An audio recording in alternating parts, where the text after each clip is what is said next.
ఇంటికాడ నీళ్ళు సహాయం చేయమంటే సహాయం చేయవు. అక్కడికి వెళ్ళి కట్లు తెమ్మంటే కట్లు దేవు. మీ నాన్న అక్కడ అశోక్ వారు కర్రలు కొట్టడు ఎవరంటే ఎవరు ఆ పెద్దోడంటే నువ్వేను. కానీ అక్కడ గుడ్డులో పనిచేసావంట. మీరు రారు కదమ్మా. ఎలా తెలిసిపోయిందంటే అర్థమైపోయింది. మా నాన్న ఏంటి చూద్దాం, ఏం చేస్తాను చూద్దాం వచ్చి ఆయన ఎక్కడంటే అగ్గి. దేవుని స్తోత్రం చెప్పండి. ఆయన ఎగ్గెట్టాడు, అర్థమైపోయింది. దేవుని స్తోత్రం చెప్పండి, దేవుని స్తోత్రం చెప్పండి. గమనించండి. అప్పుడు పాస్టర్ చెప్పారన్నమాట. ఒకటన్నారు, నువ్వు యవనస్తుడు కాబట్టి ఇప్పుడు బలమైనటువంటి ఆత్మశక్తి పొందిన యవనస్తుడిగా ఉన్నావు అనుకో, ఇంకా పాపంలో పడిపోయడానికి అవకాశం ఉండదు. నేను చెప్తాను చెయ్యి, అలాగా నువ్వు పాపంలో నీవు జీవితాంతం ఇక్కడి నుంచి నువ్వు పడిపోవు అన్నారు. ఏం చెప్పండి సార్ అన్నారు. 4 రోజులు నిబంధనలు ఉన్నాను. దేవుని స్తోత్రం చెప్పండి. ఎన్ని రోజులండి? 4 రోజులు. అయ్యా ఒక్కరోజు ఎందుకు వెళ్ళిపోతే వచ్చేస్తాను, ఇంటికి మీ మీదకి వచ్చేస్తానేమో నేను చూసుకుంటాను. నాకు చెప్తాను, సంఘ పెద్దగా కదా ఆయన చెప్తాను ఏదో విధంగా. ఏ ఊరు వెళ్ళాడో ఎక్కడ అనేద్దాం కాదండి. ఆయన ఉన్న ప్రసాద్ గారు అన్నారులేండి, అమ్మ రిమాల్ గారికి తెలుసు. ఆయన ఏదో చెప్పి, అమ్మ మీ అబ్బాయి ఏదో పని మీద వెళ్ళాడట, ఊరు వెళ్తాడమ్మా అనేసి ఏదో విధంగా చెప్పేద్దాం అని అన్నారు. దేవుని స్తోత్రం కలిగాక. హల్లెలూయా. అయితే ఏమైందంటే 4 రోజులు ఏంటంటే నైట్ పూట భోజనం లేదు. ఇప్పుడంటే సెల్ అన్నీ వచ్చేసాయి. అప్పుడు ఏ పాపాలు ఎక్కువ ఉండు, మంచి చూసినా చెడు కనిపించే చెడు వచ్చేస్తుంటుంది. అప్పుడు సెల్ ఫోన్లు లేవు, ఏదో తెలియదు కదా. ఇంక భక్తే, ప్రార్థన చేయడం, దేవుడు దర్శించడానికి కనిపెట్టడం. 4 రోజులు పెట్టేటప్పటికి గమనించండి, రాత్రుల్లో భోజనం లేదు. పగలో 4 ఇడ్లీ, 1 గంటకి భోజనం, నైట్ మాత్రం లేదు. దేవుని నామమున స్తోత్రం చెప్పండి. హల్లెలూయా, హల్లెలూయా.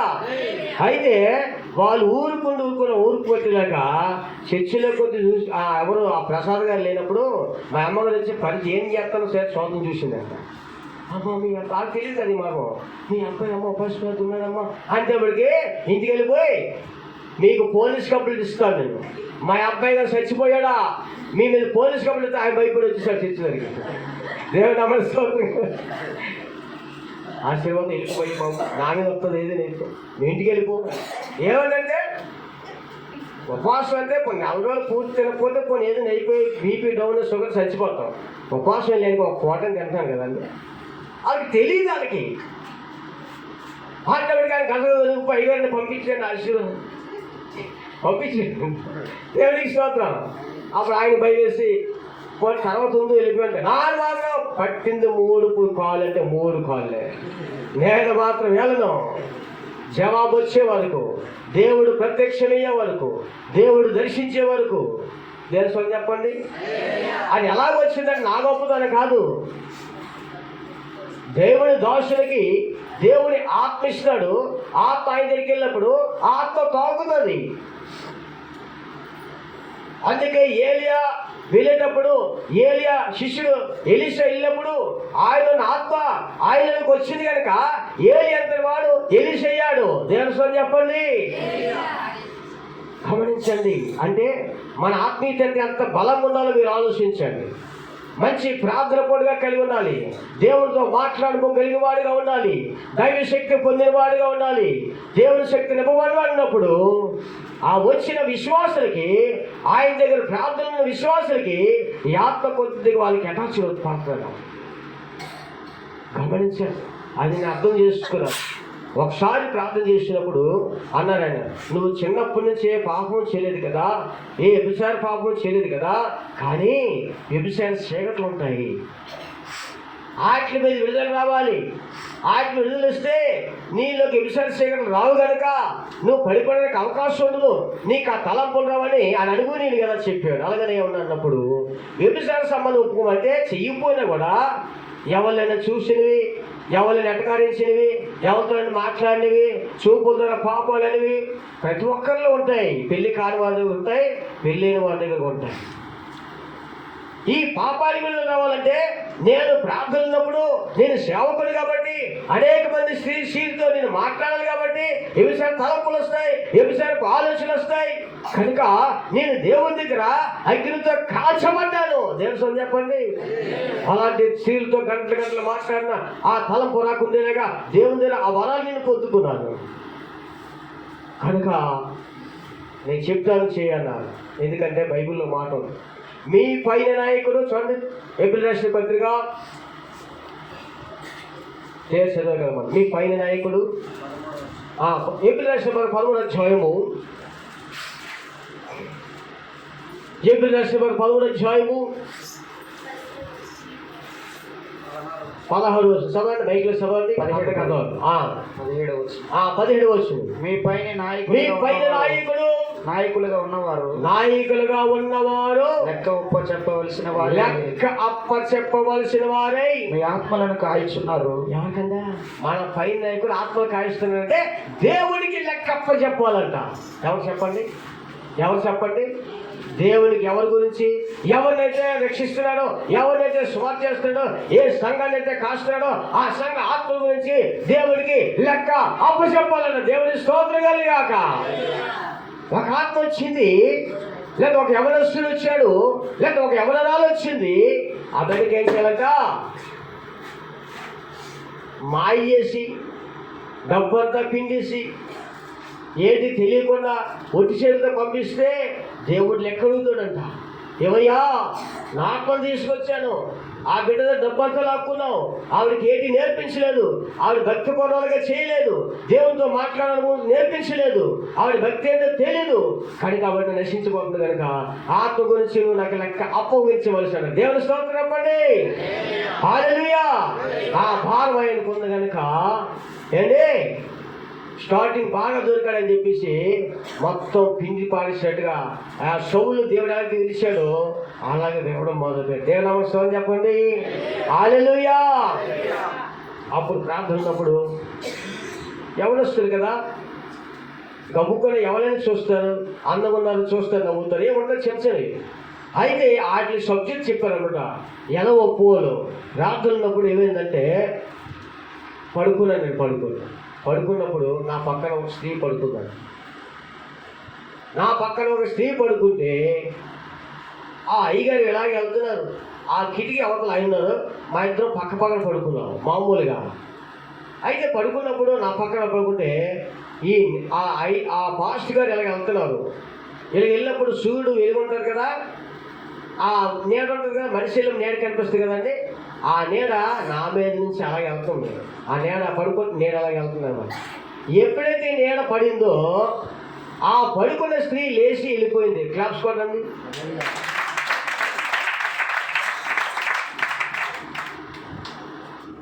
అప్పుడు దాని అర్థం చెప్పాను, అడిగాను. మరి 5 రోజులు ఉన్నా కదా, 4 రోజులకు ఒకసారి వస్తుంది వారు. నాతో పాటు చాలామంది ఉన్నారు. ఈ 4 రోజులకి ఏమైనా కళ్ళు వస్తే ఆయన చెప్పాలి, దాని ఎవరో చెప్తారు, దీనికి ఎలా ప్రార్థన చేయాలి, దీనికి ఏడు చూపించారు, దీన్ని ఏ విధంగా మీరు సరి చేసుకోవాలి, ఇందులో అర్థం ఏంటో చెప్తారన్నమాట. అప్పుడు ఇలాగ అన్నాను, దేవుని స్తోత్రం చెప్పండి. అయితే నీడ పడిందంటే అపోస్తలుల పౌలు నీడపడి ఏం జరిగింది చెప్పండి, మీకు అందరూ తెలుసు. ఏమైందండి?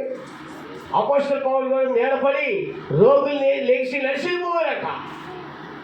అలాగే దేవుడు ఆయనకు వెలుగు ఆ నీడ నీ మీద పడింది. దేవుని స్తోత్రం చెప్పండి. అందుకే ఆ స్త్రీ లేచి వెళ్ళిపోయింది. దేవుని వెలుగు మనిషి మీద పడితే, దేవుని అగ్ని మనిషి మీద పడితే ఆ మనిషిలో ఉన్నటువంటి వ్యభిచార శక్తులు కానీ, నిద్రమత్తు శక్తులు కానీ, దెయ్యాలు కానీ పటాపంచే పారిపోతాయి. దేవుని చెప్పండి, దేవుని చెప్పండి. ఆ తర్వాత మా నాన్నగారిని ఆయన మరి కాలు పట్టుకొని క్షమాపణ అడిగారు. ఏమంటే మరి ఆయన తప్పులు చేస్తున్నాడు. ఆ తప్పులకి మరి నేను కూడా ఆయన దగ్గర జోబులు డబ్బులు దొంగతనం చేయడం ఏంటి ఇవన్నీ చేసేవాడిని.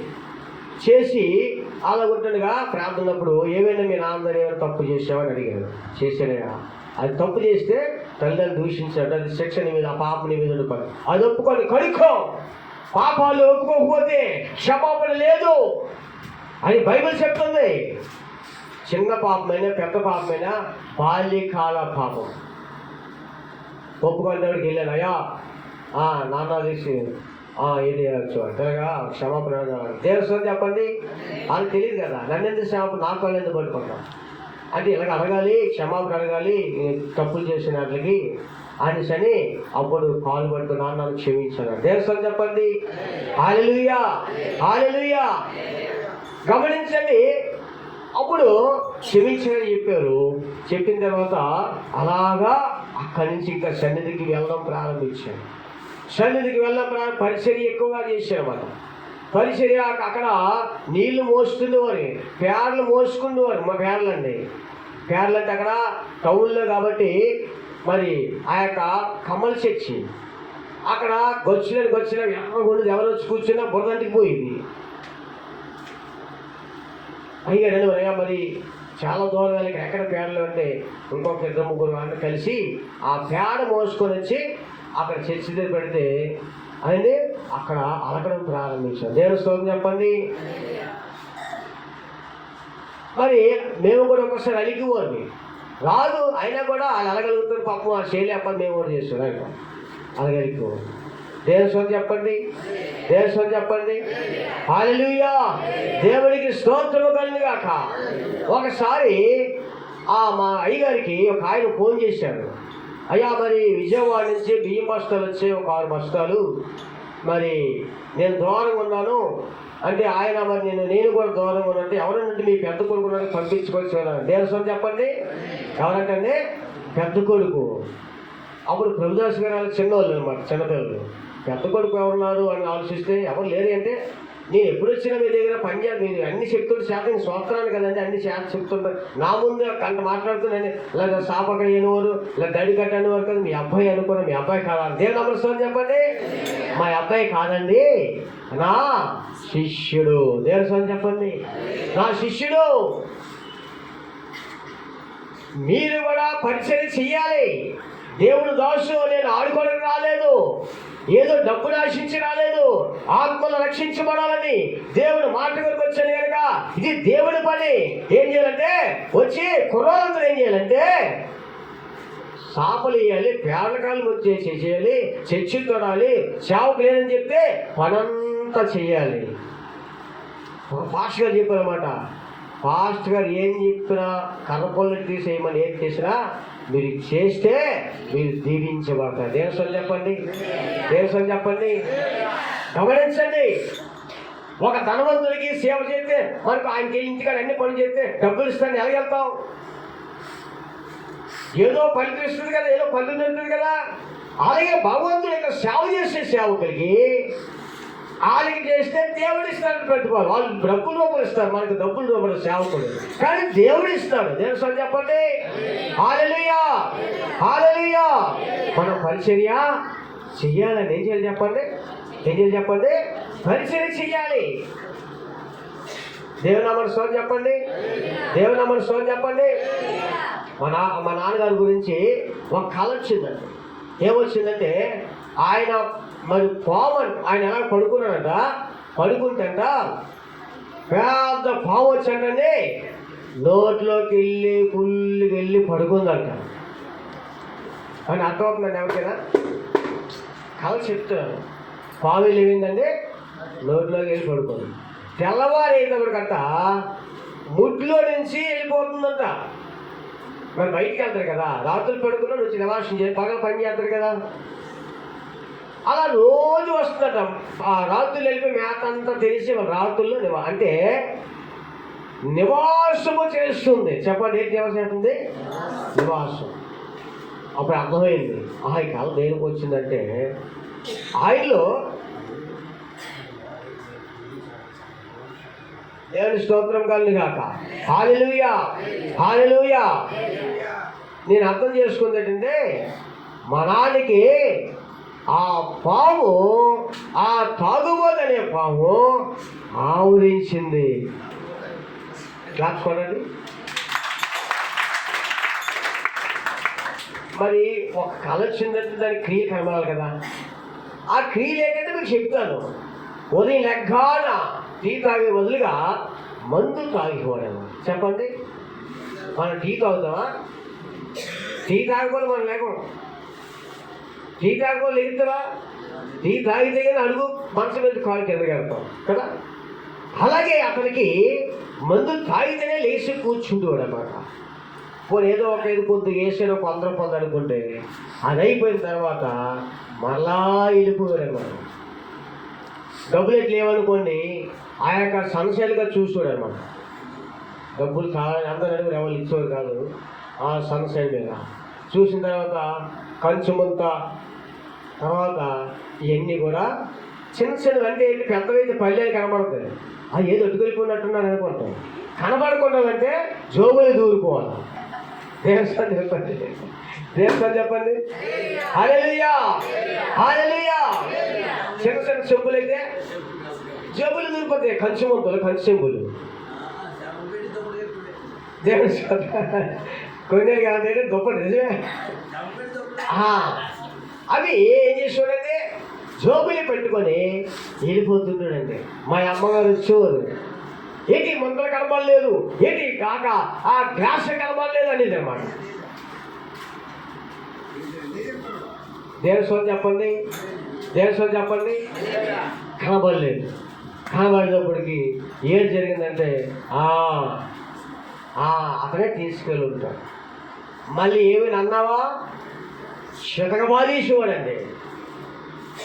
బట్టలు తీసుకెళ్ళిపోయి బయట తీసుకెళ్ళిపోయి కావిడి మీద కోపంతో బట్టలు పెట్టి తాళ వెనకొట్టేసి అవి తీసేసి అగ్గి పెట్టేవాడు అన్నమాట. కోపం తట్టుకోలేక పోనీ అమ్మ పోనీ అది పోనీ మొంత ఒకటే కదండి, ఓర్చుకుంటే ఇలా బాగుంది. కోపాన్ని రేపుతుంది, బైబిల్లో ఉంది. కోపాన్ని రేపేవారంట. కలహమైన మాటలు కోపమును రేపును, మృదువైన మాట కోపమును చల్లార్చును. పోనీ తాగాడు, ఏదైపోయింది. ఏమనుకొని ఉంటే ఫోన్లే బావా, ఏదైపోయిందిలే ఫోన్లే, మరి నీకు అలవాటు ఏమైపోయింది, నువ్వు మంచివాడు అంటే అది అవ్వకపోదు. దేవస్వామి చెప్పండి, దేవస్వామి చెప్పండి.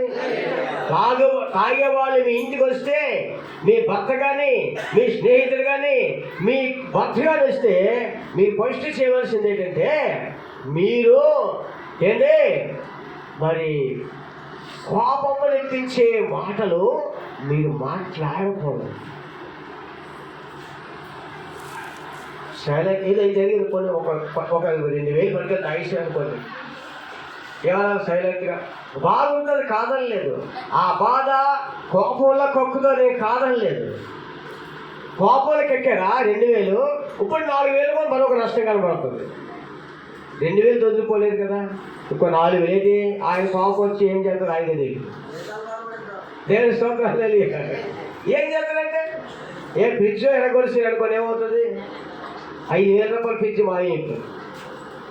అదే కాపుకుంటే దేవస్వామి చెప్పండి, దేవస్వామి చెప్పండి, ఆ 2000తోటే అదే నష్టం ఆగిపోతుంది. దేవస్వామి చెప్పండి. కనుకను అలాగా అంటేవాడికి కొన్ని ఆయన భక్తి తెలియదు కదా. కొన్ని అంటే మనం వాక్యాలు తెలుస్తూ అమ్మ కోపడకూడదు, అతను ఏమైనా సైలెంట్గా ఉండాలి, మృదు అలా కాదు బాబు అని వెళ్ళి మాట అనాలి అని మనకు తెలుసు. అప్పుడు బైబిల్ ఎక్కడిది, అప్పుడు బైబిల్ గురించి తెలిసే వాళ్ళకి, చదువులేని వాళ్ళకి ఆయన కోపం వాడు కక్కుతాడు. కోపంలోను అది ఆయనకి ఎక్కిపోయి కళ లేచిపోయి ఇంకేం చేస్తాడో ఆ యొక్క కమ్మలీళ్ళు కూడా సంవత్సరంత బలం వచ్చారు. దేవస్వామి చెప్పండి. ఏం బాగా కమ్మలీళ్ళు కూడా ఊపేస్తారు. అవసరమైతే కమ్మలీళ్ళైనా కోపం కలది. కొంతమంది అలాగే చేస్తారు. వేసిన రేకులు కూడా ఒక్కొక్కరైతే అంతవరకు కష్టపడేస్తారు. తర్వాత ఎప్పుడు కోపం వచ్చిందో ఆ రేకులు కూడా తీసి అన్ని ఇల్లునే అనుకోడేస్తారు. దేవస్వామి చెప్పండి. కోపం అటువంటి మా తర్వాత అంత అయిపోతారు, అయ్యి ఎందుకు చేస్తారని బాధపడతారు. ఆడవాళ్ళు కోపం రప్పించకూడదు. భర్తలు తప్పు చేస్తే చేయనే, నీ కోపం ఉంది, నీ కక్ష ఉంది, నీకు బాధ అంతా ఉంది, కదాక బాధ ఉంది, ఏం చేయాలా? కోపంలో చూపించకుండా దేవుడికి మొదలుపెట్టు. దేవస్వామి చెప్పండి, దేవస్వామి చెప్పండి. నువ్వు ఎంత కన్నీరు కాస్తే దేవుడు చెప్పు. ఆయన సైలెంట్గా ఉండు, ఆ 2000తో ఆగిపోతుంది. లేకపోతే ఆ పెట్లు బట్టలన్నీ కూడా కాలిపోతాయి.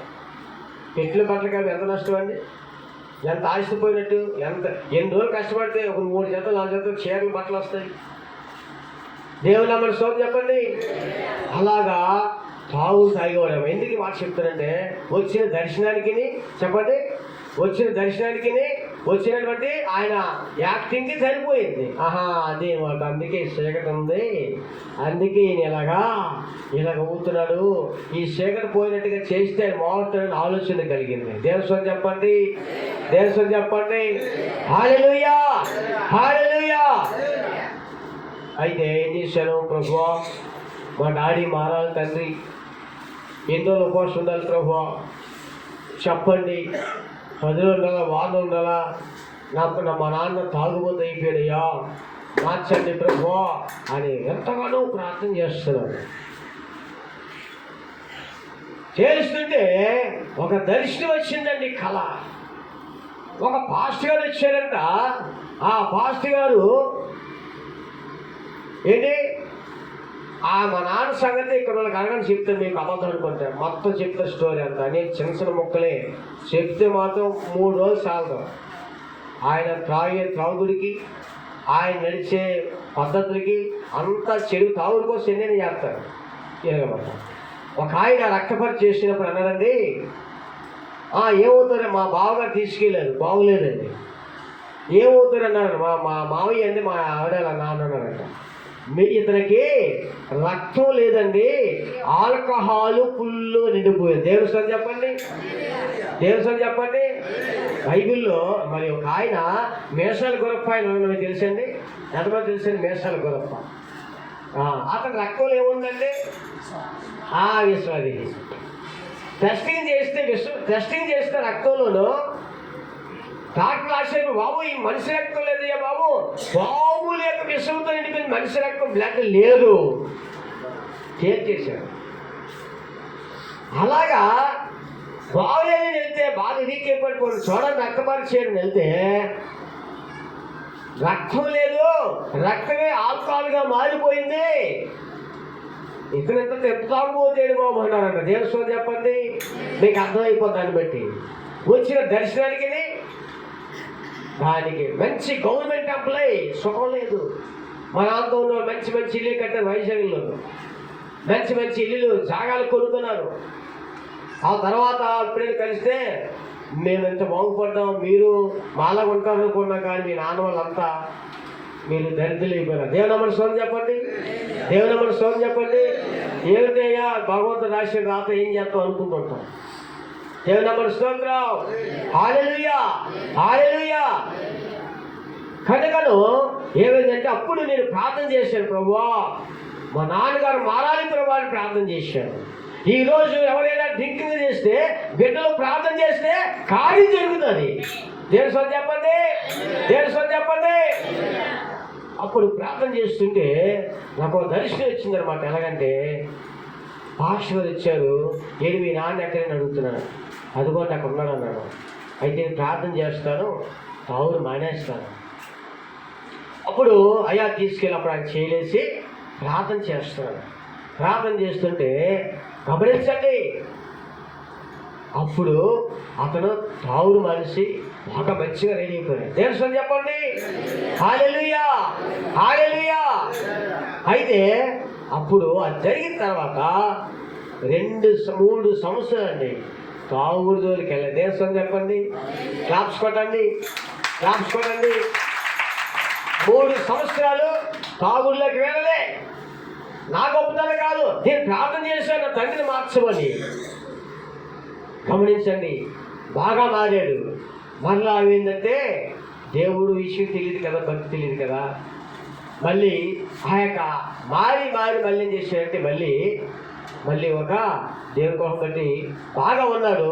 మళ్ళీ కొన్ని స్నేహితులు మళ్ళీ వెంటబడి, అప్పుడు కన్నా 3 సంవత్సరాలు మానేసావు, ఇప్పటికైనా బాగుంది, మంచి భవిష్యత్తు వస్తుంది అని చెప్తే అలాగే అన్నాడు. కానీ మళ్ళీ చిన్న జరుపుకోండి. కానీ విషయం జరిగింది లేదా అని అడుగుతున్నాను.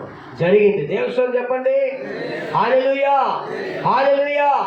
కాబట్టి తల్లిదండ్రులను మరి మనం ఏం చేయాలి చెప్పండి, సన్మానించాలి, వారి మాట వినాలి.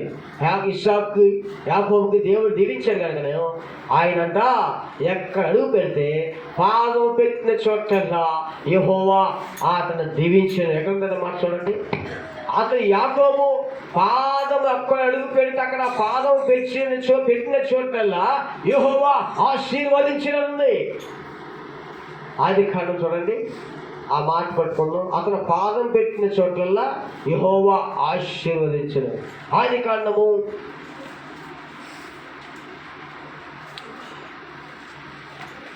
30 అధ్యాయము. ఆదికాండం 30 అధ్యాయము.